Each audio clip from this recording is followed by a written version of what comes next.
We're at the hospital in Panama.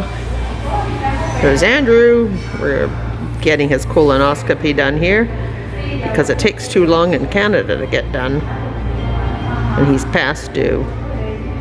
It's almost time. We're right beside this corkscrew building.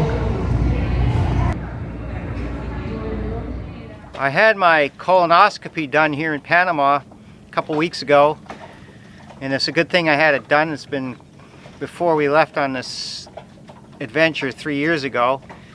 It was the last time I had it done, and they did find a polyp, fairly sizable one, so it's a really good thing I did it. Still don't have the results for that. We'll let you know what the outcome of that is, hopefully in the next couple of days. So, and it was really quick. I made a phone call within a week and had an appointment with the doctor, I think the next day, and then within a week I had the whole operation done. That would have taken over a year in Canada to do. See the doctor, 6 months to see the specialist, 6 more months before you could get in the hospital and get it done. I could have had it done sooner, but we were getting our boat hauled out that week, so we were going to be pretty busy, so we waited till the end of the week to get her done. So we're good. The cars cannot go in the cycle lane, but just down there a car did cross into the cycle lane and he hit a rider. I did stop to offer help. I asked them if he hit his head or injured himself. They said that he hit his head and had a concussion and probably dislocated his shoulder. Nobody was supporting him.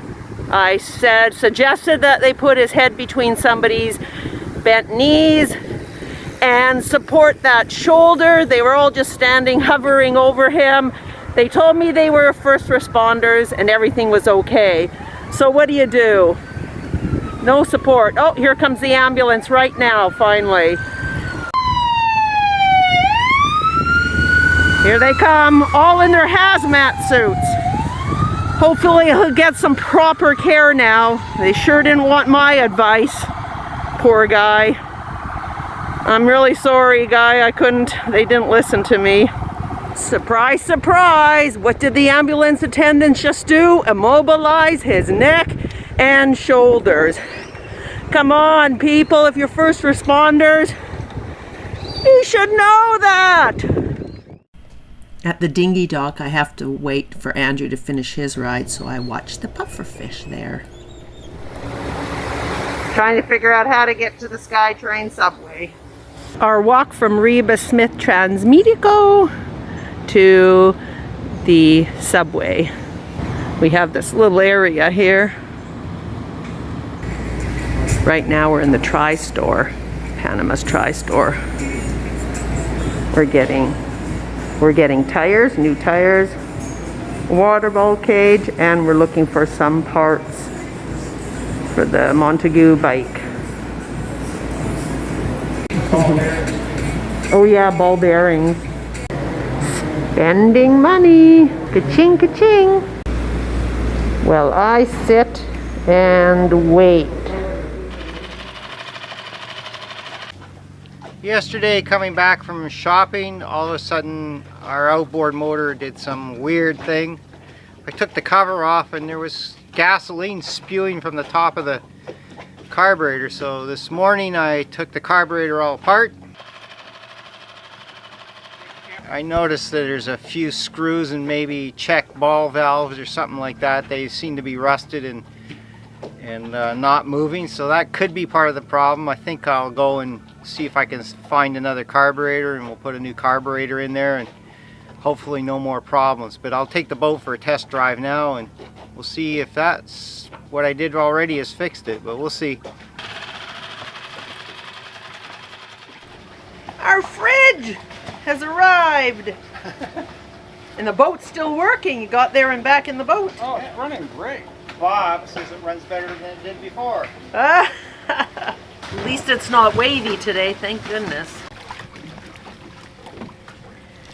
Fresh for me, not dropping it in the water, huh? We gonna watch you drop it in the water? Hold on a sec. Okay, we're good.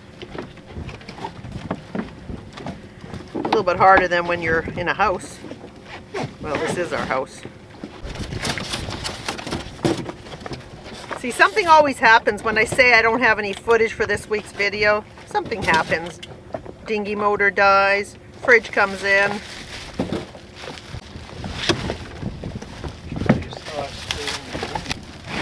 We had a fire in the warehouse, but it looks like our fridge didn't get flamed. That opens differently. How does that open? Is it a drawer? That's a vent.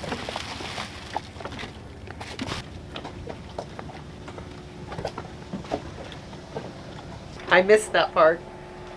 There it is. And so this one has internal compressor. Where's that one? That's back here. Oh, it's not inside where the freezer goes. Wow. Oh, and the door is insulated too. Oh, nice. Oh, it's big enough for ice cubes. It's no smaller than our last one. Compressor we have now is underneath our oven. And this one is at the back of the fridge. Oh, the plug must be inside. Yeah, the plug's there. Time to take out the old fridge. Thank you for watching this episode of Sailing WaveRiders. Please share, subscribe, and like the video. And join us next week when we install our new fridge.